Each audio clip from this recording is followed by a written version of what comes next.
అఖిల భారత విద్యార్థి బ్లాక్ ఆంధ్రప్రదేశ్ 3వ రాష్ట్ర మహాసభలు అనంతపురం నగర వేదికగా ర్యాలీతో స్టార్ట్ అయ్యి ఇక్కడ మహాసభలు విద్యార్థి ప్రదర్శనతో మహాసభలు నిర్వహించడం జరిగింది. ఈ మహాసభల సందర్భంగా ఈ రాష్ట్ర ప్రభుత్వాన్ని మేము ఒకటే కోరుతా ఉన్నాం. అధికారంలోకి రాకముందు విపక్షంలో ఉన్నప్పుడు ఎవరైతే విద్యాశాఖ మంత్రిగా కొనసాగుతున్నారో నారా లోకేష్ గారు మమ్మల్ని గెలిపించండి, మమ్మల్ని అధికారంలోకి తీసుకురండి, ఖచ్చితంగా పేద బడుగు బలహీన వర్గాలకు విద్యకు దూరమయ్యేటువంటి జీవో నెంబర్ 77ను 100 రోజుల్లోనే ఖచ్చితంగా దాన్ని రద్దు చేసి పేద బడుగు బలహీన వర్గాల విద్యార్థులకు ఫీజు రియంబర్స్మెంట్ అందజేస్తా అని చెప్పినటువంటి నారా లోకేష్ గారు మీరు ఇచ్చినటువంటి హామీ ఏమైందని చెప్పేసి ఈ సూటిగా ఈ సందర్భంగా మేము అడుగుతా ఉన్నాం. అదేవిధంగా ఈరోజు ప్రభుత్వ విద్యను నిర్వీర్యం చేసే భాగంగా ఈరోజు ప్రభుత్వ మెడికల్ కళాశాలలను ప్రైవేటీకరణ చేస్తూ ఉన్నారు. ఈ ప్రైవేటీకరణ వల్ల ఈ పెట్టుబడిదారుడు ఎవరైతే ఉన్నారో వాళ్ళు కేవలం ప్రభుత్వానికి చెల్లించేది ఎకరాకు ₹1 మాత్రమే. దీనివల్ల ఎంత ఆదాయం వస్తుంది, ఏం ప్రయోజనం చూసుకొని మీరు పెట్టుబడి ప్రైవేటీకరణ చేస్తూ ఉన్నారు. దీనివల్ల పేద బడుగు బలహీన వర్గాలు విద్యార్థులు డాక్టర్ కావాలి అన్న ఆశయాన్ని ఈరోజు మీరు తూట్లు పొడుస్తున్నటువంటి సందర్భంలో ఖచ్చితంగా మేము ఈ సందర్భంగా ఈ రాష్ట్ర మహాసభల సందర్భంగా డిమాండ్ చేస్తూ ఉన్నాం. ఖచ్చితంగా మీరు ప్రభుత్వం ఆధ్వర్యంలోనే ప్రభుత్వ మెడికల్ కళాశాలను కొనసాగించకపోతే రాబోయే రోజుల్లో ఖచ్చితంగా విద్యార్థి ఉద్యమం తీవ్రతరం అవుతుంది. మీ ప్రభుత్వాన్ని దించే రోజులు కూడా ఖచ్చితంగా వస్తాయని చెప్పేసి సందర్భంగా మేము తెలియజేస్తా ఉన్నాం. అదేవిధంగా ఈరోజు ఫీజు రింబర్స్మెంట్ రాక విద్యార్థులు అల్లాడిపోతున్నారు. కళాశాల యాజమాన్యాలు ఇబ్బంది పడి విద్యార్థులను ఇబ్బంది పెడుతూ ఈరోజు ఫీజు రింబర్స్మెంట్ 6,400 కోట్లు రావాలి, కానీ ఇంతవరకు కూడా ₹1 కూడా చెల్లించినటువంటి దౌర్భాగ్య పరిస్థితులు ఈ కూటమి ప్రభుత్వం కొనసాగుతుంది. ఖచ్చితంగా విద్యార్థుల పక్షాన ఆల్ ఇండియా స్టూడెంట్ బ్లాక్ కొనసాగుతుంది. ఖచ్చితంగా ఏదైతే ఫీజు రింబర్స్మెంట్ విద్యారంగ సమస్యలను పరిష్కరించకపోతే రాబోయే కాలంలో అఖిల భారత విద్యార్థి బ్లాక్ తరఫున ఖచ్చితంగా పోరాటాలు ముందుంటాయని చెప్పేసి తెలియజేస్తా ఉన్నాం. నా పేరు పాపిరెడ్డిపల్లి పృథ్వీ. అఖిల భారత విద్యార్థి బ్లాక్ ఏఐఎస్బి అనంతపురం జిల్లా కార్యదర్శిగా పనిచేస్తూ ఉన్నాను. మరి ఏదైతే దేశ స్వతంత్ర సమరయోధుడు నేతాజీ సుభాష్ చంద్రబోస్ గారు స్థాపించినటువంటి అఖిల భారత విద్యార్థి బ్లాక్ 3వ రాష్ట్ర మహాసభలను అనంతపురం వేదికగా ఈరోజు ప్రారంభం చేయడం జరిగింది. మరి ఈ రాష్ట్ర మహాసభలకు మరి జిల్లా నలుమూలల నుంచి విద్యార్థులు తరలి వచ్చారు. విద్యార్థులతో ఈరోజు ప్రదర్శన ర్యాలీ నిర్వహించి మరి అనంతపురం నగరంలో ఉన్నటువంటి లలిత కళా పరిషత్ హాల్లో మరి విద్యార్థుల బహిరంగ సభ కూడా ఏర్పాటు చేయడం జరిగింది. మరి ఏదైతే ఇవాళ ఈ రాష్ట్ర మహాసభలు ముఖ్యంగా ఆంధ్రప్రదేశ్లో నిర్వహించడానికి యొక్క కారణం ఈరోజు ఏదైతే ఆంధ్రప్రదేశ్ రాష్ట్రంలో ఈరోజు విద్యార్థులు ఎదుర్కొన్నటువంటి సమస్యల మీద చర్చించడానికి ఈ యొక్క రాష్ట్ర మహాసభలు నిర్వహించడం జరిగింది.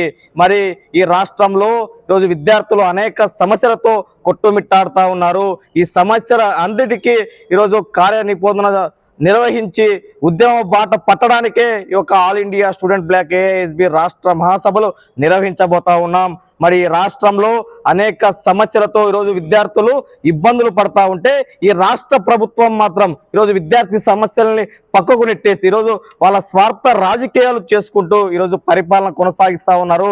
దీన్ని ఆల్ ఇండియా స్టూడెంట్ బ్లాక్ ఏఐఎస్బిగా తీవ్రంగా వ్యతిరేకిస్తూ ఉన్నాం, ఖండిస్తూ ఉన్నాం. ఏదైతే రాష్ట్రంలో నెలకొన్నటువంటి విద్యారంగ సమస్యలపై తక్షణమే మీరు సమీక్ష ఏర్పాటు చేయాలా, సమీక్ష ఏర్పాటు చేసి ఈ రాష్ట్రంలో నెలకొన్నటువంటి విద్యారంగ సమస్యలను పరిష్కరించే విధంగా మీ యొక్క కార్యరూపొందన చేసుకోవాలని చెప్పేసి కూడా ఈ సందర్భంగా ప్రభుత్వానికి విజ్ఞప్తి చేస్తా ఉన్నాం. ఏదైతే మరి గతంలో చూసుకోవచ్చు అంటే పాదయాత్ర అంటే ఏదైతే ఎన్డీఏ ప్రభుత్వం మరి ప్రతిపక్షంలో ఉన్నటువంటి నేపథ్యంలో మరి అనేక మంది ఈరోజు యువకుడుగా ఈరోజు విద్యాశాఖ మంత్రిగా కొనసాగుతున్నటువంటి నారా లోకేష్ గారు మరి యువకాలం పాదయాత్ర చేస్తూ ఈరోజు రాష్ట్ర వ్యాప్తంగా విద్యారంగ సమస్యలు నాకు అవగాహన ఉన్నాయి. పాదయాత్రలో అనేకమైనటువంటి విద్యార్థులు విద్యార్థి సంఘాలు విద్యార్థుల సమస్యలు నా దృష్టికి తెచ్చారు. ఖచ్చితంగా మేము అధికారంలోకి వచ్చిన అనంతరమే ఖచ్చితంగా ప్రభుత్వ విద్యకు పెద్దపీట వేస్తాం, కార్పొరేట్ ప్రైవేటు విద్యా సంస్థలను ఖచ్చితంగా పాడు నుంపుతామని చెప్పేసి హామీలు ఇచ్చి ఈరోజు ప్రభుత్వ విద్యను నిర్వీర్యం చేస్తూ ఈరోజు కార్పొరేట్ ప్రైవేట్లకు ఈరోజు కట్టబెట్టేటువంటి ప్రయత్నం జరుగుతూ ఉంది రాష్ట్రంలో. ఖచ్చితంగా విద్యార్థి మిత్రులారా, విద్యార్థులారా, విద్యార్థి సంఘాలారా ఖచ్చితంగా మనం అందరూ కూడా ఏకమై ఖచ్చితంగా ఈ ప్రభుత్వం పైన మన పోరాటానికి సిద్ధం కావాలని చెప్పేసి ఈ సందర్భంగా తెలియజేస్తా ఉన్నాం. అదేవిధంగా ఏదైతే మరి ఈరోజు ప్రైవేటీకరణ, కార్పొరేటీకరణ, కషాయీకరణ అనేటువంటి నిదానంతో ఈరోజు ఎన్డీఏ ప్రభుత్వం పరిపాలన కొనసాగితే మెడికల్ కళాశాలను ప్రైవేటీకరణని వ్యతిరేకిస్తా ఉన్నాం. తక్షణమే ఈ యొక్క రాష్ట్ర ప్రభుత్వం ఏదైతే ప్రైవేటీకరణ చేస్తా ఉన్నటువంటి మెడికల్ కాలేజ్ తక్షణమే వెనక్కి తీసుకొని ప్రభుత్వమే మెడికల్ కళాశాలను నడపాలని చెప్పేసి ఆల్ ఇండియా స్టూడెంట్ బ్లాక్ ఏఐఎస్బిగా డిమాండ్ చేస్తా ఉన్నాం. లేని పక్షంలో ఖచ్చితంగా నారా లోకేష్ గారికి తగిన బుద్ధి చెప్పడానికి, నారా లోకేష్ గారికి రాజకీయ సమాధి కట్టడానికి ఖచ్చితంగా విద్యార్థి లోకమంతా సిద్ధమవుతుందని ఈ సందర్భంగా నారా లోకేష్ గారికి, ఆంధ్రప్రదేశ్ ప్రభుత్వానికి హెచ్చరిస్తా ఉన్నాం. నా పేరు Sagili Rajendra Prasad, all India student black Rayalaseema convener. ఈరోజు రాష్ట్రంలో అధికారంలో ఉన్నటువంటి కూటమి ప్రభుత్వం అధికారంలోకి రాకముందు విద్యార్థులకు అనేక హామీలు ఇచ్చి ఈరోజు అధికారంలోకి రాగానే ఇచ్చినటువంటి ఏ ఒక్క హామీని కూడా అమలు చేయకుండా విద్యార్థులందరినీ కూడా మోసం చేసేటువంటి పరిస్థితి ఈరోజు స్పష్టంగా కనపడుతూ ఉంది. ఎందుకంటే గతంలో జీవో నెంబర్ 77 రద్దు చేస్తామని చెప్పేసి పాదయాత్ర సందర్భంగా లోకేష్ హామీ ఇచ్చాడు. ఆ హామీని ఇప్పటికీ అమలు చేయకపోగా ఈరోజు ఉన్నటువంటి విద్యారంగ సమస్యలు అన్నింటినీ కూడా ఏది పట్టించుకున్నటువంటి పాపన పోలేదు. ఈరోజు ప్రభుత్వ రంగంలో ప్రభుత్వం గవర్నమెంట్ ఆధ్వర్యంలో మెడికల్ కళాశాలను తీసుకొస్తే నేడు కూటమి ప్రభుత్వం అదే ప్రభుత్వ మెడికల్ కళాశాలను ప్రైవేట్గా అప్పచెప్పేందుకు ఈరోజు అడుగులు ముందుకు వేస్తూ ఉంది. ఈరోజు ప్రభుత్వ ఆధ్వర్యంలో పేద మధ్యతరగతి విద్యార్థులంతా కూడా మెడికల్ విద్య చదువుకోవడానికి అవకాశం ఉంది అని చెప్పేసి ఎన్నో కళలు కంటున్నటువంటి తరుణంలో కూటమి ప్రభుత్వం అధికారంలోకి రాగానే ఈరోజు ప్రైవేట్ మెడికల్ కళాశాలను ప్రైవేటీకరణకు చేసేందుకు అడుగులు ముందుకు వేస్తూ ఉంది.